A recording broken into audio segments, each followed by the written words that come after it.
Hey boys, it's HarmNone. Today we're going to be going over the top 5 biggest wastes of money in the Cayo Perico Heist DLC.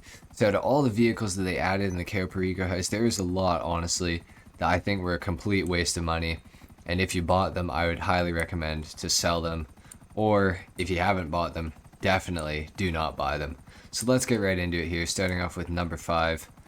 Alright guys, so number 5 we have the Winky. This thing is so slow. It has no extra armor. It's such an exposed vehicle. Just overall, if you're not like into World War II or into, old American military vehicles, this vehicle is not for you, man. It doesn't have any notable performance features or, anything other than just cool, really cool customization. This thing doesn't really have anything going for it. So definitely, if you haven't bought it, I would definitely not recommend getting it. I would say it's completely not worth it. If you already have it, and if you like it, if you like looking at it, whatever, obviously, like, do what you want. You don't need me to tell you what to do, but if you're never going to drive it, if you're just going to look at it, I'd say consider selling it. You could get something a little more useful if you're struggling for money. It's a pretty expensive vehicle, between 800,000 and 1.2 million, I believe. I just can't say that it's a great purchase to make. I obviously bought it just to customize it for the channel. I also think it's really cool, so I actually am going to keep mine for a while, at least until, if I ever really need money, then I'll probably sell it, but for right now it's staying in the garage. That's it for number 5. Let's move right into number 4. Alright, and at number 4, guys, we have the RO86 Alcanost. This plane is, it's really cool. I honestly really like it a lot, but it is a huge waste of money, boys. It has some cool features. You can go off the radar if you fly it at a high enough altitude. It can drop bombs. It has, to some degree, a bit of armor, and it's pretty fast, but other than that, it's honestly just really annoying. It's huge. There's no animation for getting into it, which has always bothered me the entire time I've had it. And as you can see, it's so big that I can't even take it off from one of the spawn points right here. I might be able to sneak it around the corner. Okay, I was able to. But, it's a really cool looking plane. But as you can see, as a result of how huge it is, I just blew up my helicopter trying to take it off. And it's been destroyed. There's a getting out animation, but there's no getting into it animation. That's really weird to me. But honestly, guys, for how much it costs, which is a lot of money, as you guys can see right now, I would just say stay away from this thing. It's not worth all the trouble that you have to go through to just even fly it. Honestly, like, it's kind of crazy. So anyway, let's move right into number 3. Alright, guys, and at number 3 we have the Dinkavito Modern. This thing is a go-kart. It's kind of a joke, honestly. They're incredibly slow. They're not that cool. They're cool, don't get me wrong. They're cool. But it's just like for $1 million, that's what you have to pay for this thing. It's actually crazy. Like $1 million for a go-kart. And you can't really do anything that crazy with them.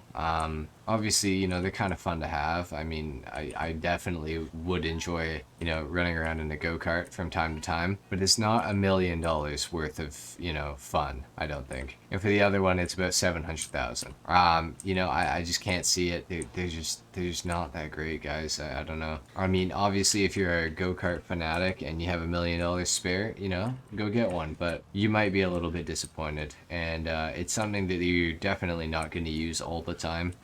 They're incredibly inefficient to drive, as you just saw that. I hit a curb and I went and did a huge barrel roll. They're just not great, boys, honestly, so I would stay away from this for sure, and I'd stay away from the other one as well. Anyway, let's move right into number 2. Alright, guys, and at number 2, we have the Kurtz 41 patrol boat. This thing is pretty much worthless. Don't get me wrong, I think this is probably the coolest boat in the game, other than the submarine, obviously. I think this thing is absolutely sick. I think it's crazy. I'm really glad Rockstar added it. However, this thing costs an absolute fortune, boys. This thing is like $3 million, and it's like 2 when you have completed the mission in the heist to unlock the trade price. Either way, it's way too much money for a boat that you can't customize or anything. That you can't change anything on this. It's just how you get it. Just for something that you will like never use, it's just not like worth your money. And especially for the price that it costs. You know, if it was 500 grand, I'd say, you know, why not, right? Like, it's, you know, 500 grand is 500 grand. It's not that expensive. Most people could probably afford it. But for the price that it costs, it's just not worth it. As you can see, it has machine guns that you can operate on the back of it, and also has some that you can operate on the front of it, which, you know, again, cool features. Is it $3 million worth of features though? I personally don't think so. I can't justify it. I bought it because, you know, I wanted to showcase it for you guys when the Cayo Perico Heist came out, and unfortunately now I'm stuck with it, but you know, I don't really care. It was worth it to me to show you guys, you know, what it's all about, and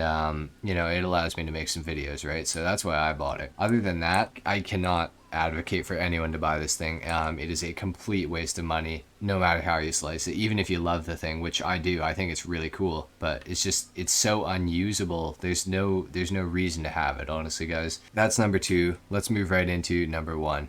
Alright guys, then at number 1, we have the absolute worst thing that you can buy in this DLC. It was honestly kind of a toss-up between number 1 and 2 here, but the Annihilator's stealth is utter garbage. The only cool feature that this helicopter has, actually, there's a couple cool features. One of them is shared with the Akula, which is the fact that you can go off the radar with this thing, which is very useful. Another useful thing is that it can hold 6 players as opposed to 4 in the Akula, although I never find myself playing with more than 4 of my friends, or more than 3 of my friends, including me, obviously, which is 4. And the other cool feature is that you can rappel out of the back of it from a pretty low height. I have to say is a very cool feature, and I will definitely use in the future, but other than that, this thing is utter garbage, and the Akula is a way better purchase. So to start off, the Akula is also a stealth helicopter. It can still seat 4 people, which are 2 very redeeming factors. It actually has armor. It can take 3 homing missiles, whereas this can only take 1, and then it is destroyed. So not great on the armor front. It has machine guns on it, but they are terrible machine guns. They're nothing like the Annihilators, and they're not even as good as the Akula's, and the Akula's machine guns are quite terrible to begin with. This thing's are even worse though. It has the ability to add these, you know, the missile batteries on the sides here, as you can see. I have homing missiles on mine. You can also equip a barrage,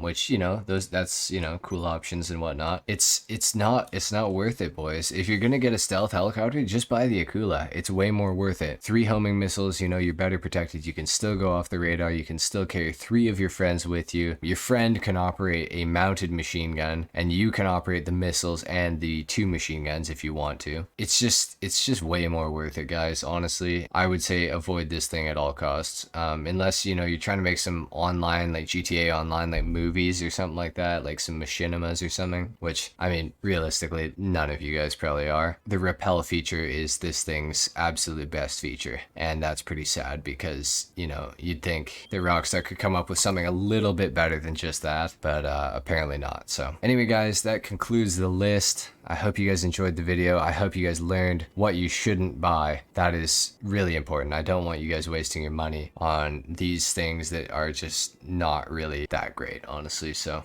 if this video helped you out, leave a like. If not, dislike. Subscribe if you guys are new, and I will see you guys in the next video. Until then, take care. Peace.